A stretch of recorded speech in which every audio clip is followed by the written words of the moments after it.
할렐루야. 아멘. 할렐루야. 아멘. 여러분, 오늘 또 우리에게 꼭 필요한 은혜의 말씀으로 함께하여 주실 줄 믿습니다. 아멘. 여러분, 얘기 들어보셨는지 모르겠습니다만 프로 걱정러라는 말을 들어보셨어요? 프로 걱정러.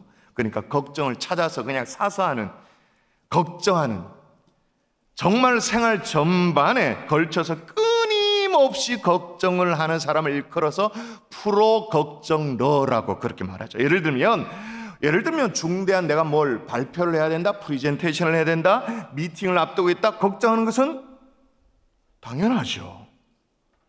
그 걱정은 실수를 미연에 방지하고 또 잘 준비하게 하고 뭐랄까요, 적절한 긴장감을 끌어올리고 심각한 상황을 미연에 방지해 주기도 하고 그런 걱정이죠. 여러분, 우리가 안전에 대한 염려가 있기 때문에 예를 들면 여러분, 오늘 새벽에 눈이 왔다는 거 아십니까? 꽤 많이 왔습니다. 오늘 새벽까지 막 눈발이 날리는 날, 이 안전에 대한 염려가 있으니까 어떻게 운전해요? 조심스럽게 운전하죠. 필요한 염려예요. 근데 이와 달리 사소한 일상의 모든 단서들 있잖아요. 그 단서들을 보면서 최악의 상황을 미리 예상하는 거예요. 지나치게 불안해하는 거예요. 정신의학에 의하면 이런 증상을 뭐라고 말하냐면 범불안장애라고 말을 해요. 그러니까 무릎 범자를 써서 모든 영역의 불안을 느끼는 범불안장애. 여러분, 범불안장애는 뭔가 증상이 있는데 특징이 뭐냐?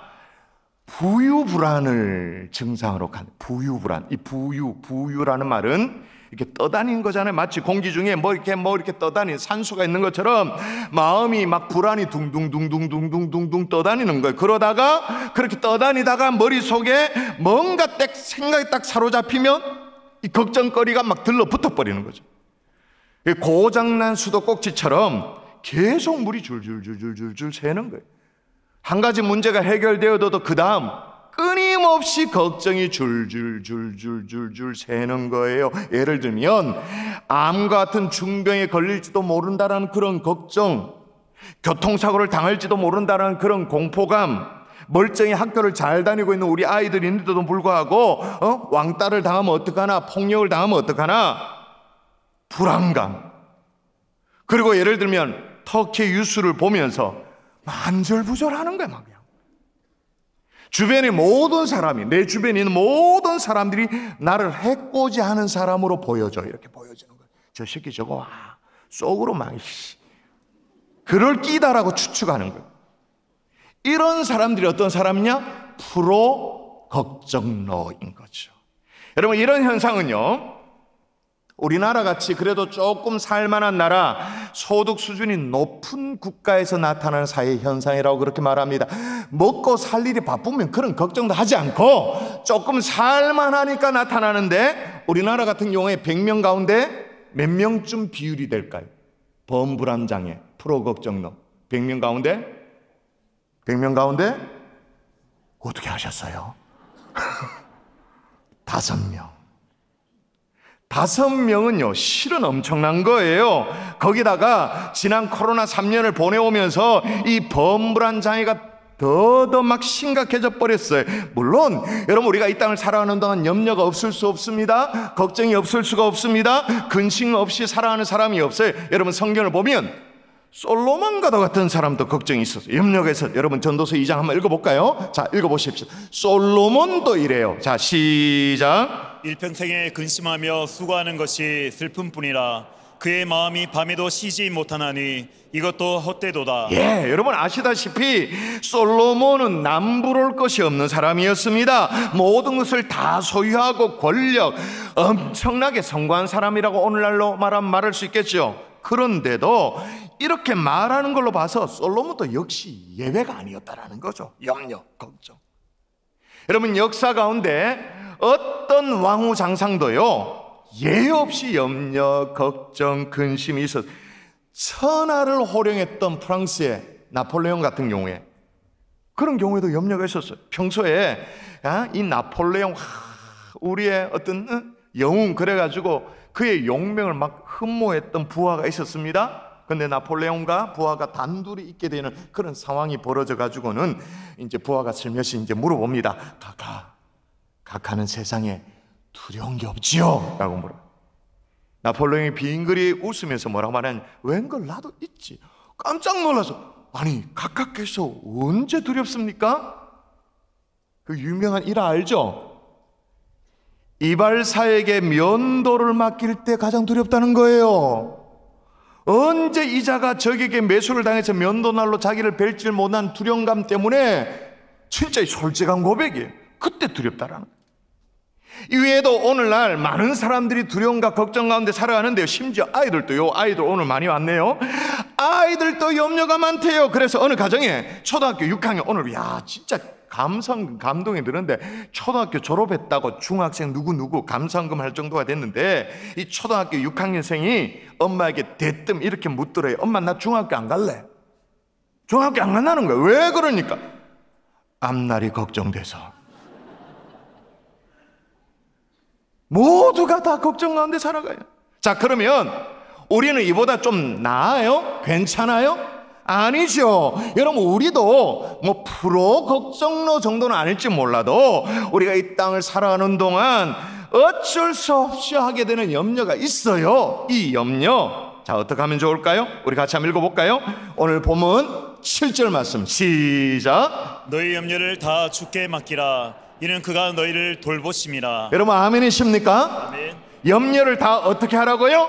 주께 맡겨라. 아멘이세요? 아멘. 그럼 여러분 오늘 결정하십시오. 내가 염려를 끌어안고 살아갈 것인가, 아니면 주님 앞에 맡길 것인가. 이거는 회색지대가 없어요. 여전히 염려를 내가 끌어안고 살 것인가, 아니면 맡길 것인가. 여러분 오늘 이 밤에 나의 모든 염려를 주님 앞에 맡기는 하나님의 종들이 될 수 있기를 정말로 진짜 주의 이름으로 축원합니다. 아멘. 인생의 수준이 다릅니다. 이게 완전 끙끙 앓고 사는, 딱 5년만 살아보세요. 완전히 다른 인생, 완전히 다른 인생. 그러면 어떻게 주님께 맡길 수 있는가? 따라하세요. 믿음으로 맡겨라. 믿음으로 맡겨라. 한 번 더, 믿음으로 맡겨라. 믿음으로 맡겨라. 제가 왜 그걸 따라하고자 하냐면 좀 전에 읽었던 말씀에 보면 너희 염려를 다 주께 맡겨라. 그 다음 뭐라고요? 이는 그가 너희를 그러니까 다 주께 맡길 수 있는 이유가 뭐라는 거예요? 이는 그가 너희를 돌보시기 때문에. 그럼 반대로 뒤집으면 이게 어떻게 되어집니까? 염려는 뭐에 대한 의심이에요? 우리를 돌보신다는 하나님의 약속에 대한 의심. 아니 우리가 생각하기에는 사람 살다 보면 염려할 일이 생기면 염려도 해야 되는 거고, 걱정할 일이 있으면 걱정도 해야 하는 게 그 당연한 거지. 뭘 그걸 가지고 이렇게 막 떠벌리고 얘기하고 그러느냐, 대수롭지 않게 생각하는 경향이 있어요. 우리는 그럴 수 있어, 사람이니까. 그러나 하나님 입장에서는 그렇지 않아요. 여러분, 만일에 여러분이 염려라는 것을 현미경으로 이렇게 들여다볼 수 있으면, 속을 들여다볼 수 있으면, 그 염려를 딱 속에 보면 그 염려 안에 뭐가 들어앉아 있을까요? 염려는 막 까비비 봐, 제끼가 봐. 그 속에 뭐가 들어앉아 있을까요?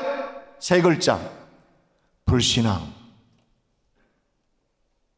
불신앙이 꽈리를 터고 딱 자리를 잡고 있죠. 여러분, 염려한다라는 것은 좀 우리가 마음에 부담을 안고 있는다, 또 마음에 거기에 대한 걱정, 짐을 지고 살아간다, 그 정도로만 우리는 이해하고 있습니다만 하나님은 그렇지 않다, 그 말입니다. 염려 이꼴 불신앙. 왜냐? 성경이 말하잖아요. 그가 너희를 돌보심이라 라고 그렇게 이렇게 막 철석같이 얘기를 해놨는데, 돌보신다고 했는데, 지키신다고 했는데, 그걸 걱정하고 앉아있으니 그럼 다르게 설명할 방법이 없죠.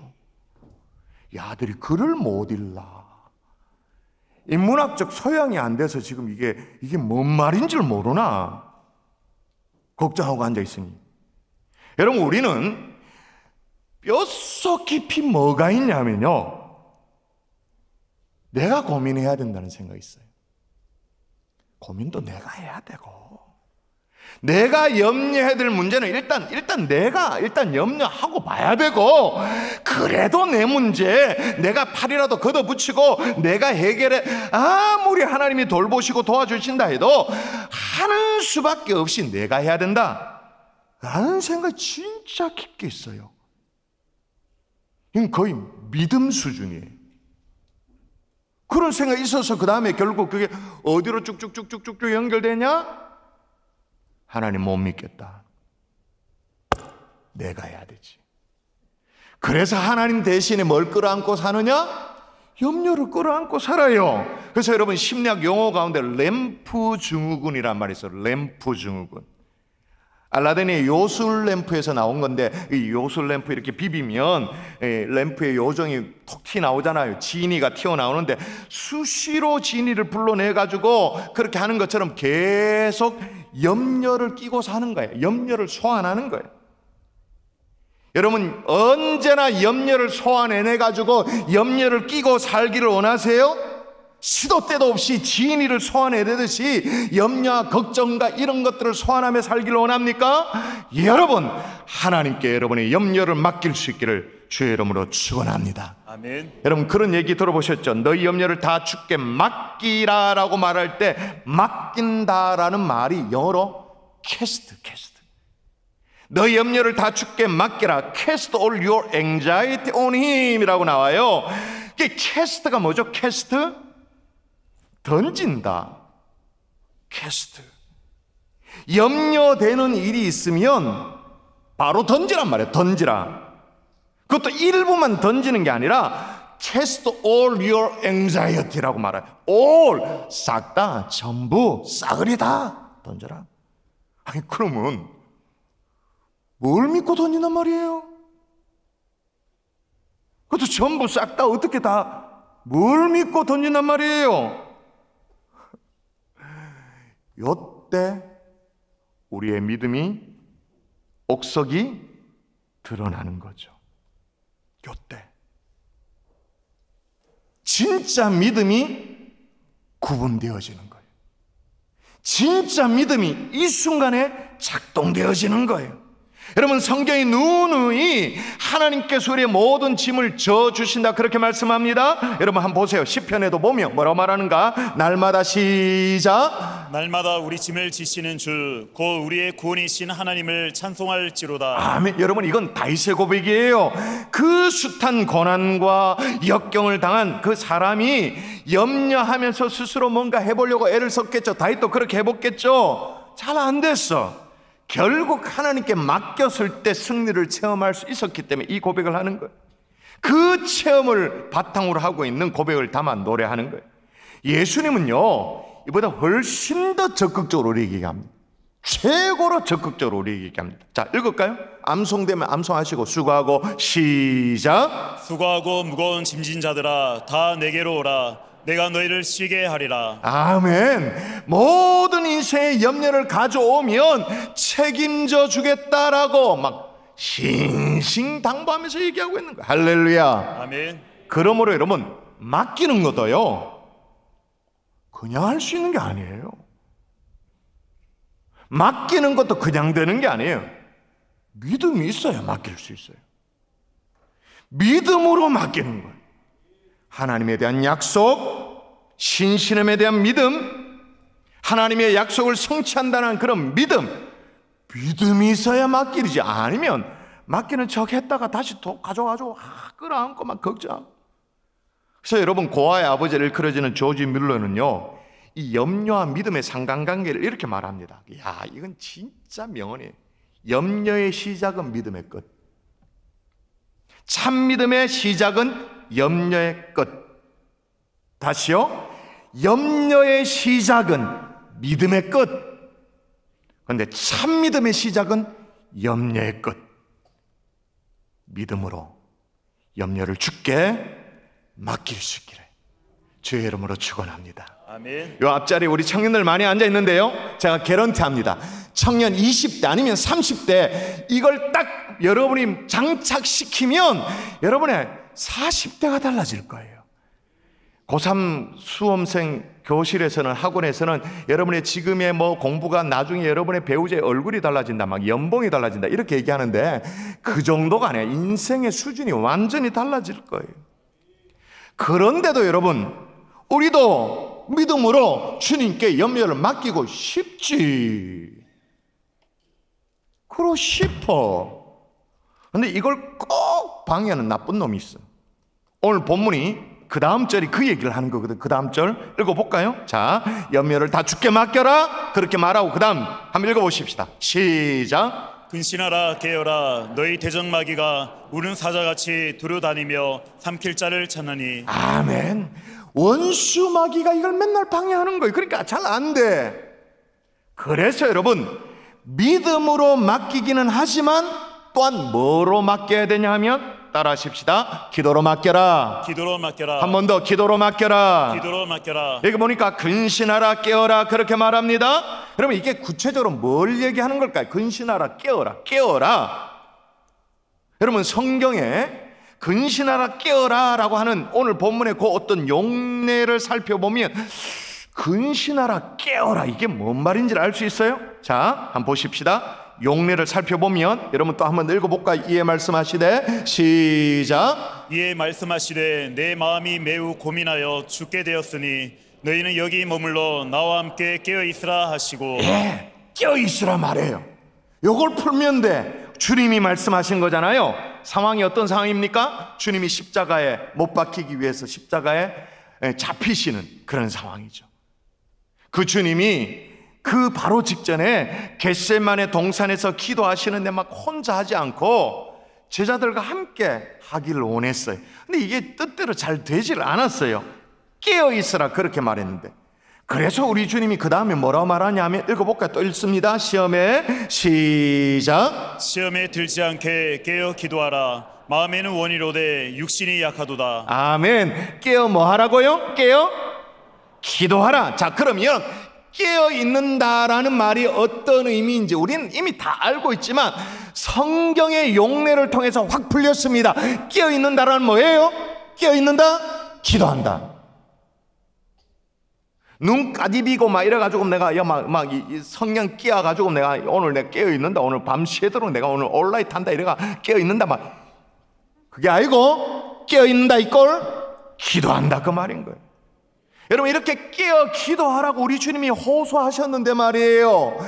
호소하셨던 장소가 어딘가요? 최후의 만찬을 마치시고 어디에서? 명문주일학교 출신들이요, 대답하세요 빨리. 겟세마네 동산에서. 여러분, 겟세마네 동산이 크게는 어디에 있는 게 겟세마네 동산입니까? 그 이스라엘에 있죠. 그 얘기 나도 하고. 겟세마네는 감난산 안에 있는 작은 동산이에요. 그래서 우리 주님이 최후의 만찬을 마치고 감람산에 가서 겟세마네에 가서 기도하신 것을 빗대어 가지고, 여러분 우리 교회는 그렇게 하지 않습니다만은 과거에 교회에서 성찬식을 하잖아요. 성찬식을 하면 이제 떡을 기념하고 잔을 기념하고 이제 순서가 다 끝났어요. 그럼 이제 인도하시는 목사님이 주로 어떤 멘트로 성찬식을 끝냈냐면 그들이 찬미하며 감람산으로 나아가니라. 저는 이게 막 헷갈렸어요. 성찬식을 끝나고 감난산으로 나아갔다? 분명히 최후의 만찬을 마치고 우리 주님이 겟세마네에서 진액을 쏟는 기도를 했는데 감난산으로 나아갔다. 이게 헷갈리는 거예요. 그런데 따로따로가 아니에요. 감남산의 한 모퉁이가 겟세마네 동산. 자, 그러면 또 진도를 나가 보십시다. 여러분, 감남산이 왜 감남산일까요? 감람나무가 많으니까. 감람나무가 뭐죠? 올리브나무. 올리브가 나무가 많아서 그래서 감람산인 거예요. 자, 그러면 겟세마네는 무슨 뜻일까요? 겟세마네는 히브리어로 갓슈마니라는 말이에요. 그게 무슨 말이냐? 기름 짜는 곳, 기름 짜는 틀이라는 그런 의미가 있어요. 자, 결국은 엄청난 놀라운 비유예요.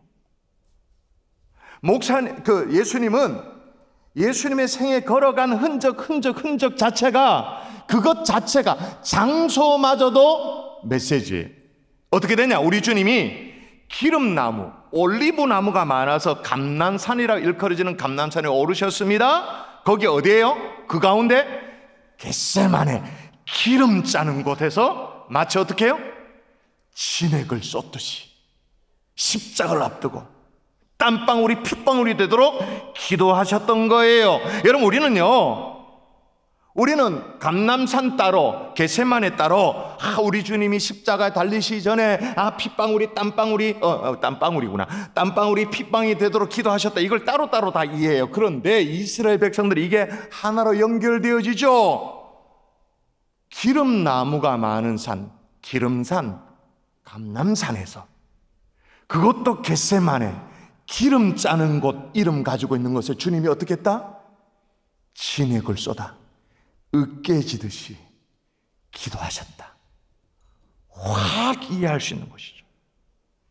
겟세마네 동산에서 찍어온 영상이 있습니다. 보도록 하시죠. 이곳은 감람산 아래 위치한 겟세마네 동산입니다. 최후의 만찬을 마치신 주님은 감람산에 올라서 겟세마네 동산에서 기도하셨습니다.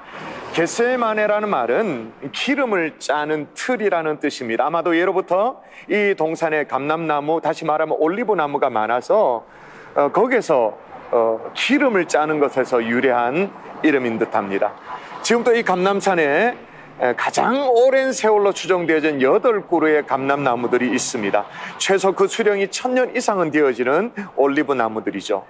아마 이 나무들은 예수님이 이 동산을 찾아서 가르치시고 기도하시고 권해하셨던 그 역사적인 순간에 산 증인이라고 말할 수 있을 것입니다.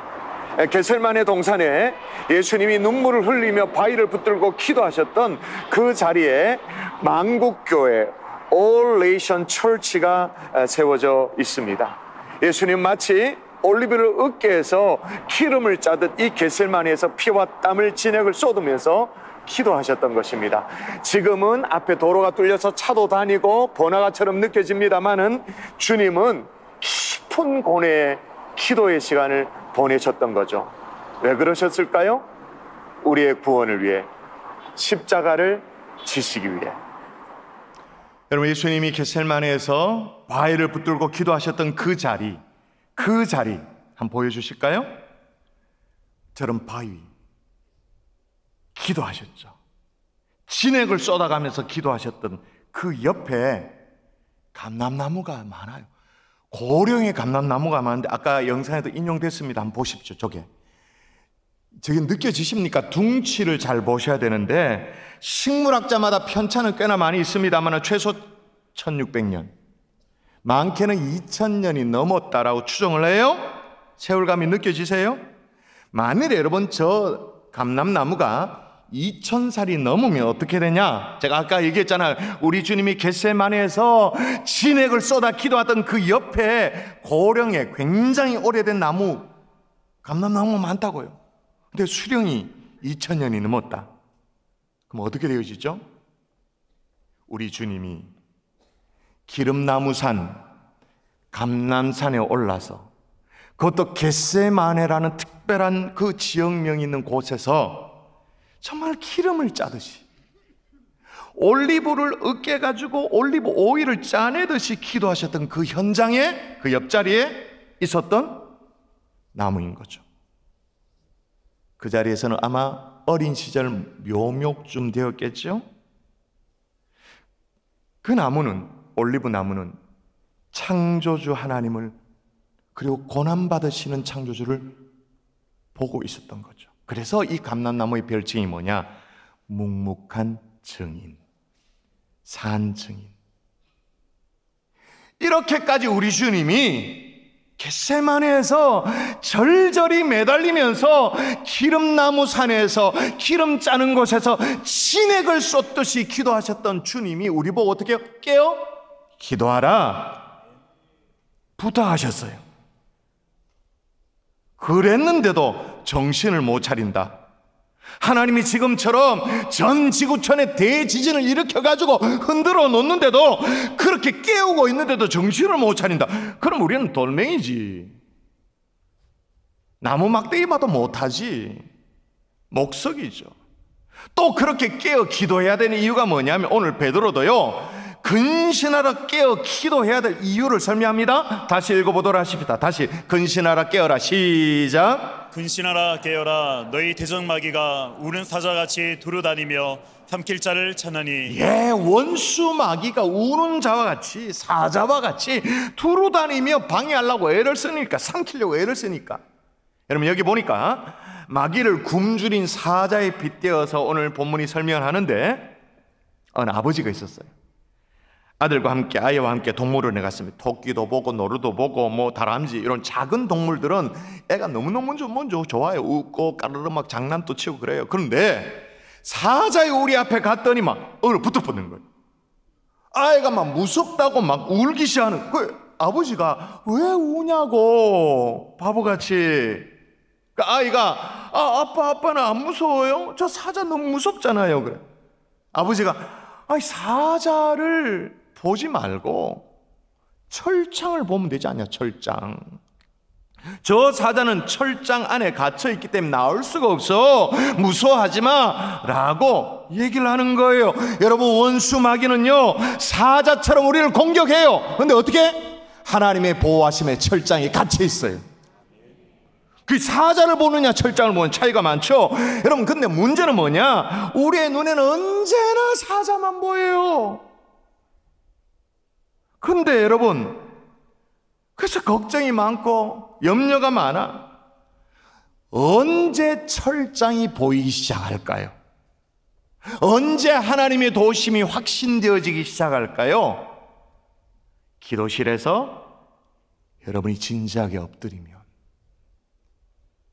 쇼하듯이 기도하고 돌아가는 게 아니고 진짜로 기도실에 엎드리면 사자만이 아니라 하나님의 보호하심의 철장도 보여지게 되는 줄 믿습니다. 아멘. 광야 같은 세상이에요. 우리가 보냄받은 세상으로 보냄받은 그리스도의 제자로서 광야 같은 세상 맞아요.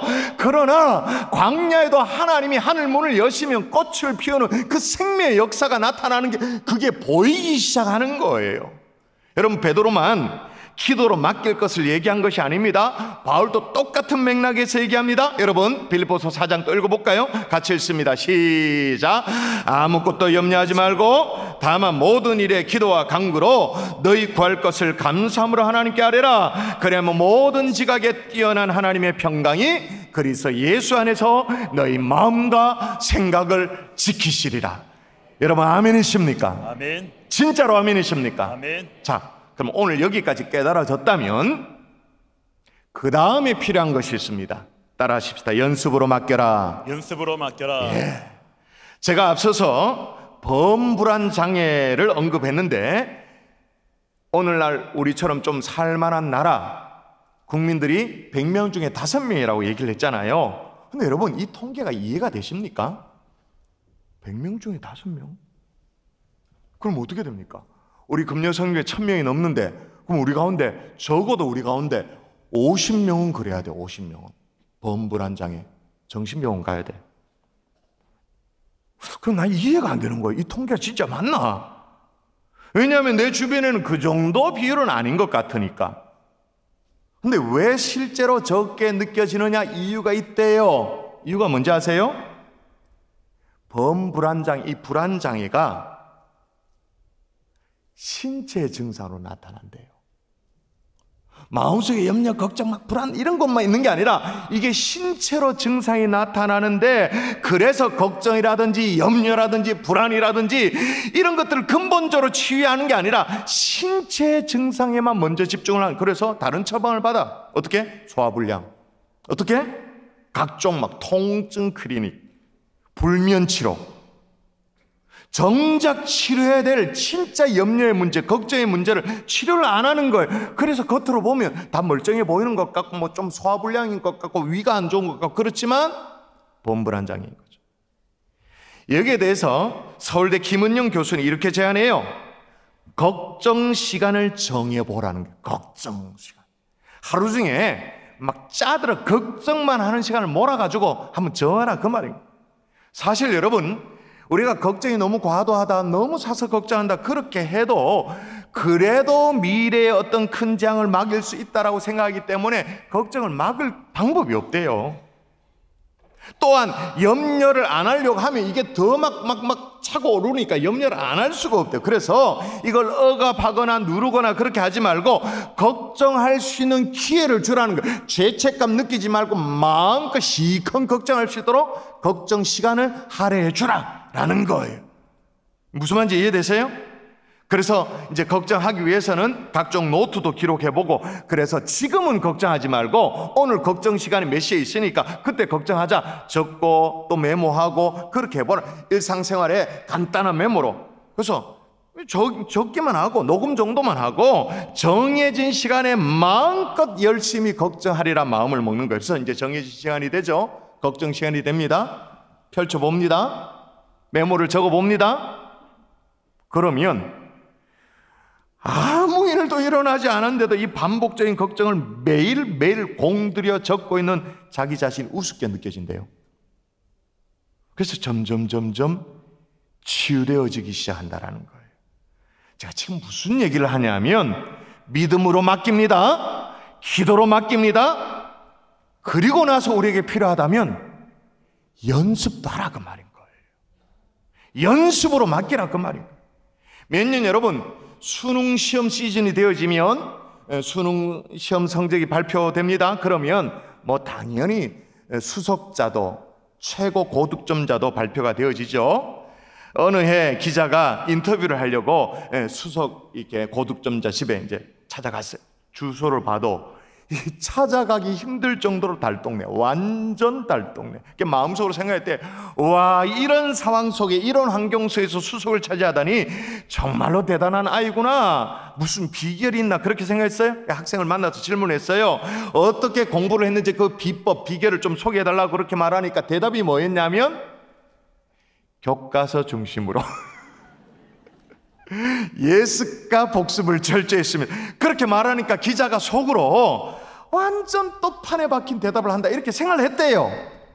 근데 교과서 중심으로 예습과 복습을 철저히 했다라고 말하고 그 다음 얘기가 진짜 중요한 얘기가 나오는 거예요. 아버지가 일찍 돌아가셨대요. 호러머리 슬하에 자라났다라는 거예요. 남들처럼 과외 못하고 학원 한번 가보지 못하고 너무너무 어려웠다라는 거예요. 근데 그 다음 얘기가 뭐냐, 정말 더 어려웠던 것은 학원 못 간 게 아니라 과외 못 받아본 게 아니라 이런저런 염려가 엄습해 오는 게 이게 너무너무 힘들다라는 거예요. 마음을 잡아 이 집중력 있게 공부를 못하겠다는, 아버지가 왜 일찍 돌아갔느냐 원망이 막 생기고, 어머니는 왜 이렇게 허드렛 일을 하면서 고생해야 되는지, 그리고 혹시 내가 성적이 떨어져 가지고 목표는 대학에 못 가면 어떻게 되는지, 장학금을 못 받으면 어떻게 되는지, 재수를 하게 되어지면 학원비 없는데 어떡하면, 이 막 염려가 꼬리에 꼬리를 물고 엄습해 오는데 이게 손에 안 잡히더래요. 근데 중요한 건 이 아이가 교회를 댕겨. 그래서 하나님 앞에 맡겨보기로 결심을 했대요. 그런 막 염려가 막 몰려오는데 염려 대신에 기도하기로 마음을 결정하고, 기도한 게 아니고 기도하는 연습을 했대요. 기도하는 연습. 희한하죠. 점차 마음의 평강이 찾아오고 다시 집중할 수 있게 되어져서 뚜껑을 열어보니까 전국 수석. 근데 이 기자는요, 인터뷰한 기자는요, 일반 신문 기자니까 이 학생의 성공 비결을 뭐라고 헤드라인 기사를 제목을 적어냈냐면 마인드 컨트롤. 안 믿으니까 마인드 컨트롤. 근데 실은 뭐예요? 신앙의 습관의 승리, 기도 습관의 승리. 아멘이십니까? 필요하면 연습하십시오. 맡기는 연습하십시오. 하다못해 여러분 막 긴장이 많이 되면 카페인이라도 줄이는 연습을 하면 아마 확 달라질 거예요. 그런 연습을 해보라는 거예요. 그리고 가장 중요한 것, 기도로 맡기는 연습을 오늘 밤부터 시작할 수 있기를 주 예수의 이름으로 축원합니다. 아멘. 말씀의 결론을 맺을게요. 오늘 염려를 다 주께 맡기라라고 말했는데, 여러분 염려가 영어로 뭐죠? worry죠. 근데 이게 고대 앵글로색슨 언어의 월겐에서 왔어요. 이 월겐이라는 단어에서 유래되었는데 그 의미가 뭐냐? 물어뜯다라. 물어뜯다. 실제로 성경이 그런 사실을 증거하는데요, 염려가 인간의 심실을 얼마나 물어뜯는지, 얼마나 상하게 한다고 경고하느냐. 자, 한번 말씀 읽어볼까요? 여러분 읽습니다. 자, 얼마나 물어뜯는지. 자, 마음 시작. 마음의 즐거움은 얼굴을 빛나게 하여도 마음의 근심은 심령을 상하게 하느니라. 예, 상하게 한다, 물어뜯는다, 그 말이잖아요. 심지어는 이렇게도 증거합니다. 마음의 즐거움은 양약이라도 심령의 근심은 뭐를 마르게 한다고요? 뼈를 마르게 한다. 그래서 여러분, 현대인의 질병 가운데 대부분이 심인성 질환 그렇게 말하잖아요. 그래서 염려는 자신을 서서히 죽이는 느린 형태의 자살 행위다 라고 말해요. 여러분, 걱정, 염려 이거 극복하지 못하면 우리는 프로 걱정로로 전락할 수밖에 없습니다. 염려의 반대말은 맡김입니다. 따라하십시다. 염려의 반대말은 맡깁니다. 세상 사람들은 운에 맡겨요, 여행에 맡겨요. 그러나 우리는 살아계신 하나님, 전능하신 하나님, 너희 염려를 다 내게 가져오라고 말씀하시는 그 하나님 앞에 맡길 수 있기를 주 예수의 이름으로 축원합니다.